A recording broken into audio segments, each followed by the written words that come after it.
Hi, this is Leah from Palm and Grace. This is a video tutorial for our Invoice Tracker spreadsheet. In this video, I'm going to show you exactly how to use this spreadsheet and how to take advantage of its amazing features. If you have any questions at all, please reach out to us and we'll be more than happy to help you. And without further ado, let's get into the video tutorial. The very first tab that you're going to want to go to is the Start tab. The Start tab is where you fill out all the drop-downs and all the information for the spreadsheet. It is important to note that you can come back to this tab later on and add more drop-down options. The very first thing you're going to want to do is add in your currency symbol either by typing it in or copy and pasting it. Then you're going to want to select your week start date from the drop-down, so either Sunday or Monday, and for me that's Sunday. You can then go ahead and add in any drop-down options for the following categories for the Client Database tab. As you can see, I've already added some in, but you can customize these completely to your liking. If you scroll to the right, there are also 3 completely custom drop-down options. These are fully optional and you do not have to add these if you do not want to. However, if you do want to use them, you can simply just edit the title and then add in the drop-down options below. If you scroll down, there's also an invoice-specific drop-down option, which are your invoice payment methods, and this will show up on the Invoices tab. Once you've filled out the drop-down options to your liking, you can now move on to the rest of the spreadsheet. After this is the Client Database tab. This is your all-in-one information tracker of your different clients. One important thing to note about this tab, as well as the tabs in the rest of the spreadsheet, is that it's super important that you fill out the columns that have an asterisk sign. If you see the asterisk sign, it means that the data that you input into that column will automate some of the data on the Dashboard tab. So again, anytime you see an asterisk sign, you should try to fill out that column. So let's fill out some information on this tab. The very first thing you'll want to do is add in a company name. Then you can select from the dropdown and pick the client type.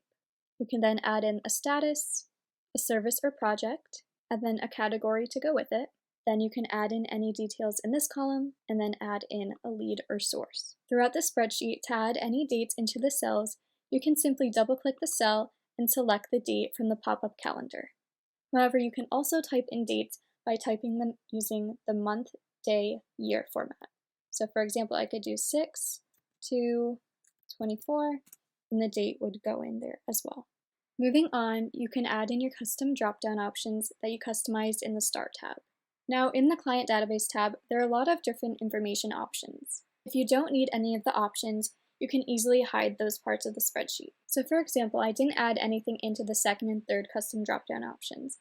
So I can go and hide them by selecting those 2 columns, right-clicking, and clicking Hide Columns. So I can hide them by selecting the columns, right-clicking, and clicking Hide Columns. You can also make columns larger or smaller by clicking on the line up here and dragging. Now if in the future I wanted to open up those columns again, I can easily click these arrows up here and they'll expand once again.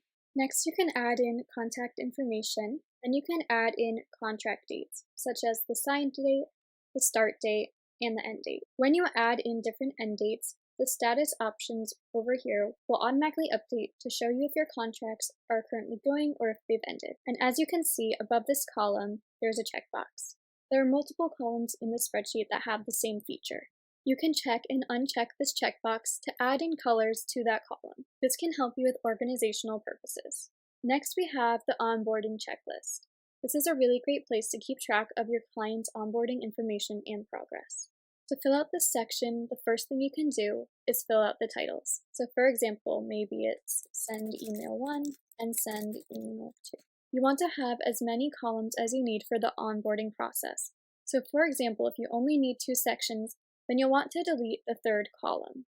If you need to add in another column, you can right-click this cell here and click Insert Column Left, and then you'll have another column to add to. Once you have your columns ready, you can then begin checking off the progress that your client has made. You can click this checkbox up here to highlight in green any clients that have fully completed their onboarding process. In the next section, you can add in the client's social media handles if necessary. You can edit the headings up here, and you can add in any mores by right-clicking and clicking Insert 1 column left. The next section is the client files. This operates exactly like the last section. With Google Sheets, you can only add in files existing within your Google Drive. However, you can also add in locations, emails, and more. To experiment around with this, you can type in a box and just click the @ symbol. After that, different files, different dates, and other things will pop up. You can begin typing to search for specific files and for different places to pop up, and more. Then just click something to add it in like that. And if you don't want this section, remember that you can just hide the columns as well. The next section is the payment method, where you can add in different information for that client's payments. And then after that is the invoice summary section, the invoice status section, the last invoice section, and the upcoming invoice section. All of the following sections, which are in blue, are completely automated. You don't need to add in anything here. As you add in invoice information, the data will automatically populate here for you to see. And then finally, we have the notes section over here. When you type in notes information, you'll see that they will be cut off here. However, you can just double-click the cell to see everything that you have included. We set the spreadsheet up this way to keep the format the most streamlined as possible. Here's an example of what the Client Database tab looks like when more information is filled out. As you can see, you can select different clients from the dropdown to view their specific information more easily. Remember that you can check and uncheck these boxes up here, and here's what the invoice section looks like when there's more information filled out. One last thing that I want to note about this tab is that you can easily sort and filter right in the tab. So for example, if I want to sort by client last name, I can click these 3 lines here and click Sort A to Z. Then you can see it automatically updates just like this. The Invoices tab is an easy and organized place to track all of your clients' invoices. Now, similarly to the other tabs, it's important to note that the darker columns are all completely automated, so you don't have to add anything into these columns. To add an invoice, the very first thing you want to do is add in an invoice number. Then you can add in the client or company, and as you can see, a link back to that client will appear here. Then you can add in the issue date, you can check off if it's been sent, and then you can add in a due date. The number of days until it's due will automatically appear here. Next, you can add in how much is due, and as clients send in payments, you can update how much has been paid. Once an invoice has become paid, it will cross off so you can easily see that it's done. If you add over the amount that's due, the status will turn to overpaid. If you add under the amount that's due, the status will turn to partially paid. After that, you can add in the date that the invoice was paid and the method that was used. As you can see, based on when the invoice was paid, you can see if the payment was on time or late. So if I change the date that the invoice was paid to after the invoice was due, it will turn to late. This is a great way to track which clients are paying their invoices on time and which ones are not. Now up here, you'll be able to see a bunch of information for any given year. Choose the year that you want to view, click on the box up here and type in the year. So for example, if I want to view for 2024, I'll type that year in and the charts will automatically populate. If you keep scrolling to the right, you'll see a section where you can sort and filter your invoices by lots of different criteria. It's easier to see how this works in a tab filled out with more information.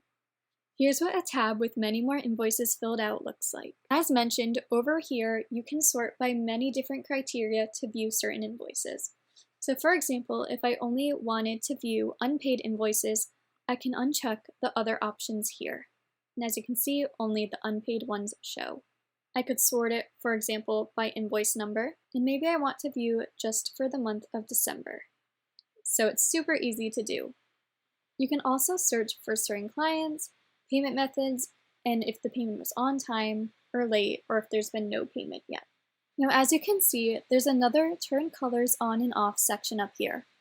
If you check this on, you can easily see which invoices have been paid, which ones are overdue, which ones are not due yet, and their status as well. So this is an easy way to better see the status of certain invoices, but it can get a little overwhelming, so you can check it right back off if you want to as well.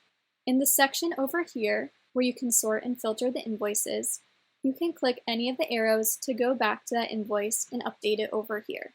And again, you can also sort and filter using the filters over here. You just can't do it by multiple criteria, which is why we provided this section over here. If you're using the version of the Invoice Tracker that keeps track of payments as well, then the interface is going to look slightly different. as you can see, there's both an Invoices tab and a Payments tab, which looks like this. Additionally, in the Invoices tab, there are more automated sections such as the amount paid, the last payment date, the last payment method, and the number of payments. Again, all of the darker beige columns are completely automated and you don't need to add anything to them. Once you're ready to add a payment for an invoice, go over to the Payments tab. Then select the invoice from the drop-down that you want to add a payment for.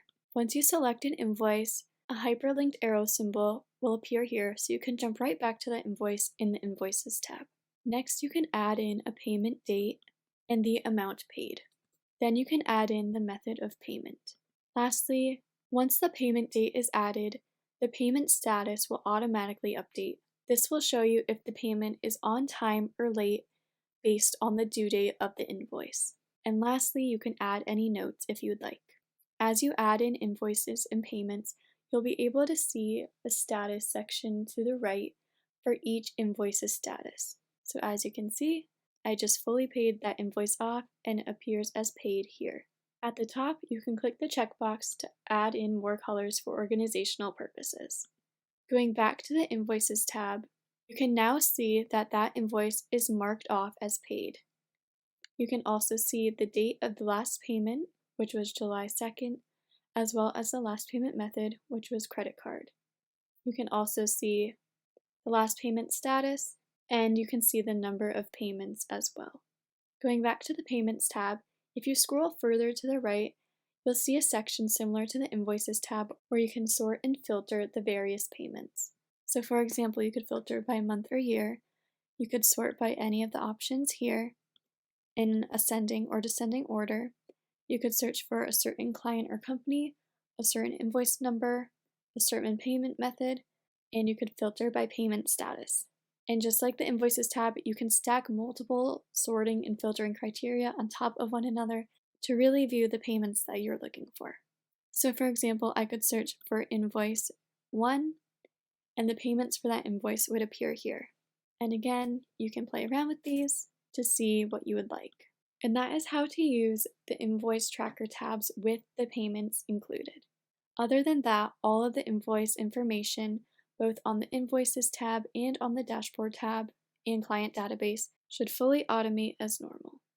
Once you've added invoices to the Invoices tab, this is what your Dashboard tab should look like. This is a fully automated tab that gives you lots of different data on your invoices.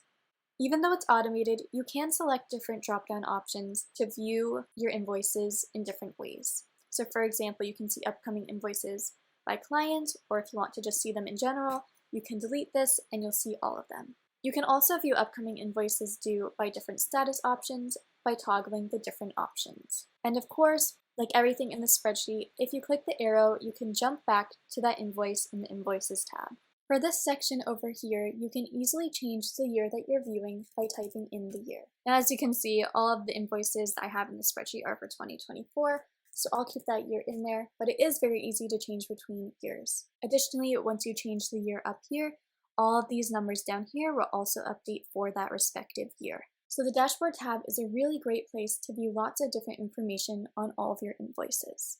And again, you can also filter your invoices directly in the Invoices tab, which is also a really great and helpful feature. The Single Calendar tab is a really great tab for seeing which invoices you have due in calendar form.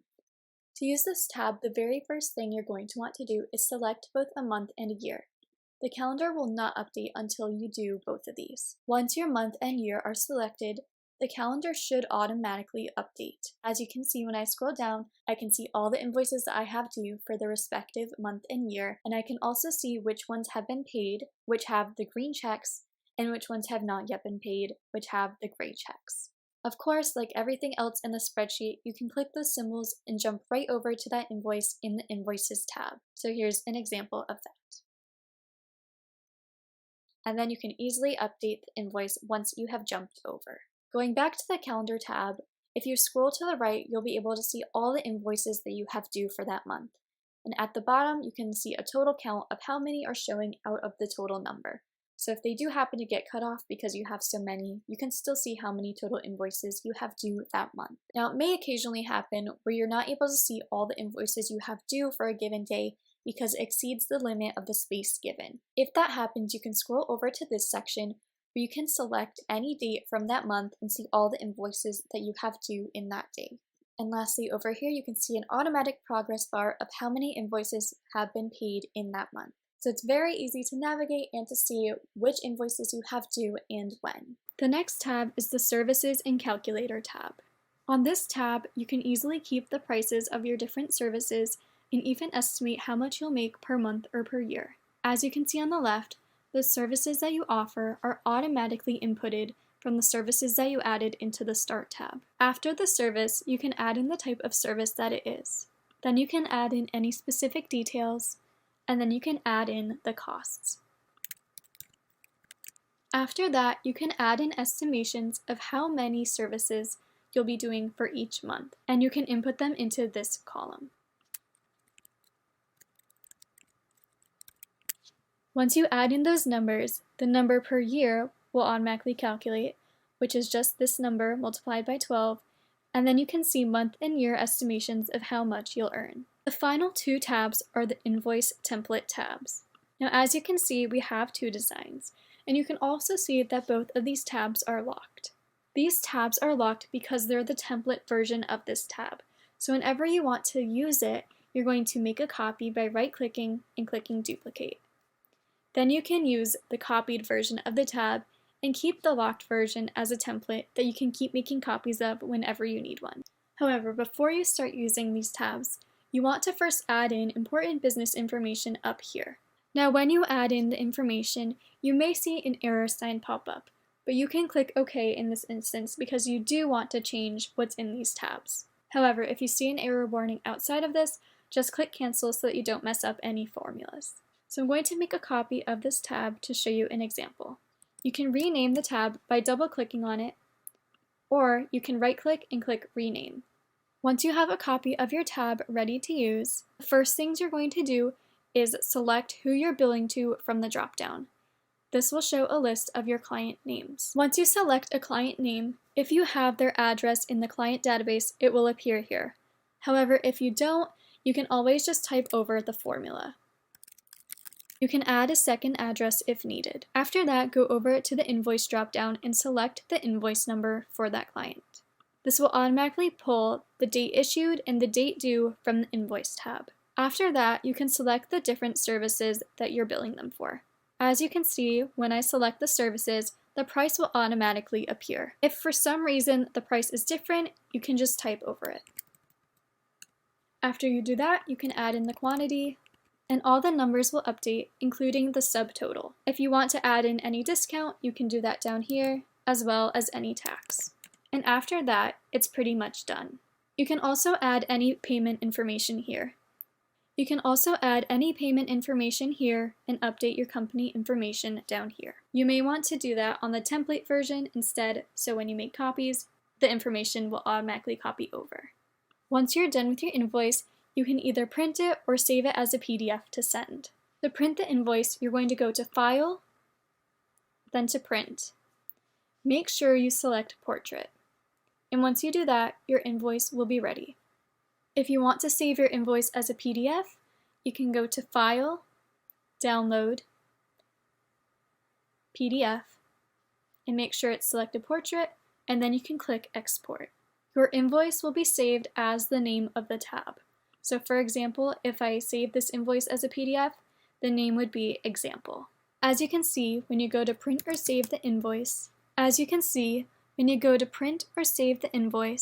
the drop-down arrows do not appear, so it looks clear and streamlined. Lastly, if you need to use a different currency, you can easily change that. What we're going to do is just highlight and change the cells that have currencies in them. So it's going to be this column, which you can start off by clicking and dragging, then going to Numbers, and then Custom Currency, and selecting the correct currency, and then Apply. Then the total column, and then it should appear right after here as a little shortcut, so you don't have to go all the way back. The subtotal, and then this little section down here with all the totals and discounts. And then that should do it. So everything should be updated now in the currency that you need, and the quantity should be in the right format. And that concludes our video tutorial for the Invoice Tracker spreadsheet. If you have any questions at all, please be sure to reach out to us and we'll be more than happy to help. We truly hope that you enjoy this spreadsheet.